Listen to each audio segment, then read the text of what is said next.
हम सबसे पहले हम यहाँ पर हम पॉपुलेशन और उसके एट्रीब्यूट्स के बारे में पढ़ना चाहेंगे।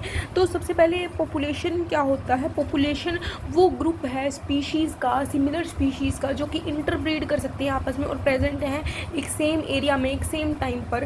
उसको हम पॉपुलेशन कहते हैं। जो पॉपुलेशन होता है उसका जीन पूल जो होता है वो सिमिलर जीन पूल होता है, वो शेयर करते हैं एक कॉमन जीन पूल को। और जैसे कि जो पॉपुलेशन होता है हम उसका एग्जांपल लेते हैं, जैसे कि एक पॉन्ड के अंदर लोटस की पॉपुलेशन है, वो भी एक पॉपुलेशन है। एक ह्यूमन की पूरी इंडिया की पॉपुलेशन वो भी एक पॉपुलेशन में है। अगर हरियाणा की देखेंगे तो वो भी एक पॉपुलेशन है। इस तरीके से हमारी पॉपुलेशन है डिस्ट्रीब्यूटेड होती हैं। और पॉपुलेशन का जो होता है कॉमन जीन पूल होता है, वो अपने जीन पूल को शेयर करते हैं आपस में इंटरब्रीडिंग के थ्रू। अब हमारे पास अगर लोकल पॉपुलेशन होंगी, लोकल पॉपुलेशंस को हम क्या कहेंगे? डीन कहते हैं। और जो सिस्टर पॉपुलेशन होती हैं, जो लोकल पॉपुलेशन डिफरेंट लोकेलिटीज़ के अंदर होती हैं, तो हम उसको क्या कहते हैं?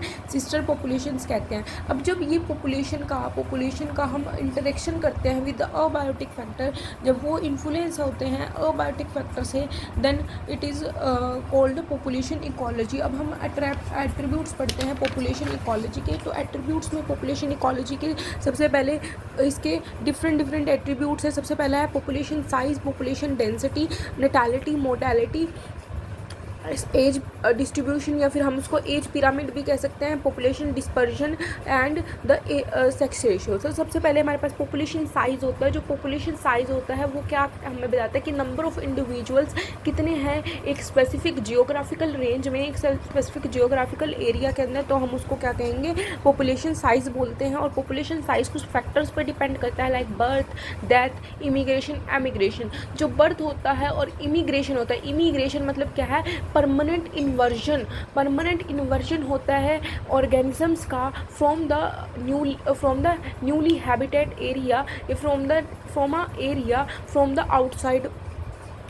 द आउटसाइड या फिर फ्रॉम द एल्सवेयर। क्या होता है? न्यूली हैबिटेट एरिया में या फिर जो एग्जिस्टिंग एरिया है उसके अंदर इन्वर्जन होता है, उसको हम इमिग्रेशन कहते हैं। तो इमिग्रेशंस और डेथ से बर्थ से क्या होता है? पॉपुलेशन का साइज़ इंक्रीज़ होता है। एंड जो डेथ होती है और एमिग्रेशन होता है, एमिग्रेशन का मतलब क्या होता है? परमानेंट जो है आउटवर्ड मूवमेंट हो जाती है एक इंडिविजुअल की या ऑर्गेनिज्म की from the existing environment to the newly habitat area, तो उसको हम एमिग्रेशन बोलते हैं। इससे क्या होता है? जो पॉपुलेशन साइज़ होता है डिक्रीज़ हो जाता है, क्योंकि अगर कोई पॉपुलेशन में से जो लोग हैं वो मर गए या फिर वो बाहर चले गए, तो वहाँ का पॉपुलेशन साइज़ क्या होगा? डिक्रीज़ होगा। और जहाँ पर गए हैं वहाँ का पॉपुलेशन साइज़ इंक्रीज़ हो जाएगा। तो अब हमारे पास जो पॉपुलेशन साइज़ होता है हम उसको ऐसे बोल सकते हैं कि पॉपुलेशन साइज़ जो होता है इज़ इक्वल टू जो पॉपुलेशन अब भी प्रेजेंट है वो।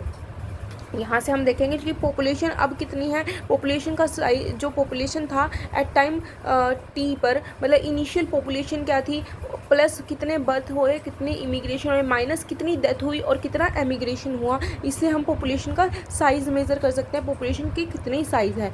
और यहाँ पर पॉपुलेशन का साइज़ हम बर्थ माइनस डेथ भी लिख सकते हैं, क्योंकि जो हमारा जो मेन जो पॉपुलेशन का साइज़ है वो किस पर डिपेंड करता है? मेनली वो डिपेंड करता है बर्थ और डेथ पर। इमिग्रेशन और एमिग्रेशन एक इम्पॉर्टेंट फैक्टर नहीं होते, वो एक इम्पॉर्टेंट फैक्टर होते हैं in that area which is newly जो है हैबिटेट है, न्यूली कॉलोनाइज्ड है, उस एरिया के अंदर वो एक इम्पॉर्टेंट रोल प्ले करते हैं। तो पॉपुलेशन क्या होता है हमारा?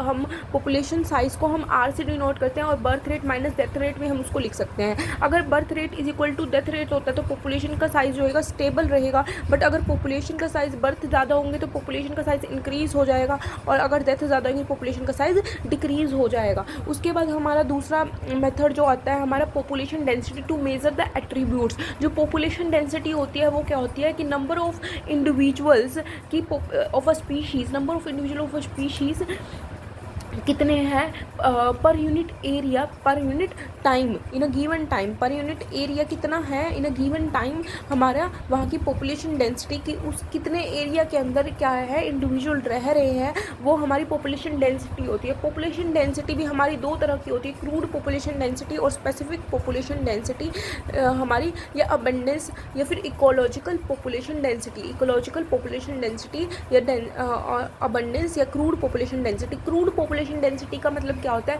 कि जितना भी एरिया है that was the whole area that was used to measure the density which are under the consideration, जो हमने एरिया कंसिडर किया है कि इस एरिया में हमें मंकी की पॉपुलेशन निकालने, तो whole area are use as are taken as a consideration are use to measure the density. ठीक है, तो हमारा जैसे कि क्रूड पॉपुलेशन डेंसिटी है, यहाँ पे पॉपुलेशन ऑफ मंकी, अगर हमने इस एरिया के अंदर 100 किलोमीटर स्क्वायर एरिया के अंदर हमने 1000 मंकी निकाले तो हमारी क्रूड पॉपुलेशन डेंसिटी कितनी होगी? क्रूड पॉपुलेशन डेंसिटी होगी हमारी कि 10 मंकी हो जाएंगे पर किलोमीटर स्क्वायर के अंदर। और उसके बाद हमारे आते हैं ecological specific population density. Ecological specific population density हमें क्या बताती है कि इसमें तो क्या है, हमने पूरा का पूरा एरिया कंसिडरेशन में ले लिया था which is use to measure the density, but in the ecological specific population density हम क्या करते हैं, सिर्फ only those area are taken in a consideration which are actually occupied by the species. जैसे कि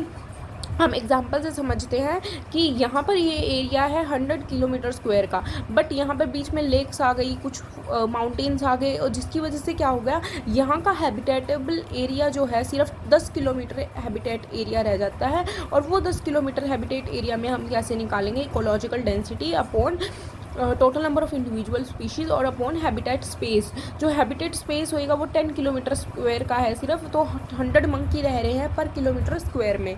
जो इकोलॉजिकल डेंसिटी है वो किस कंसेप्ट पे बेस्ड है कि इस कंसेप्ट पे बेस्ड है कि जो हैबिटेट है जो हैबिटेट है वो हिट्रोजीनस होता है, मतलब हैबिटेट जो है हिट्रोजीनस है, पॉपुलेशन पूरा का पूरा स्पेस ऑक्यूपाई नहीं करती, which is taken in the consideration which is available, it is occupy only area which are the habitable area.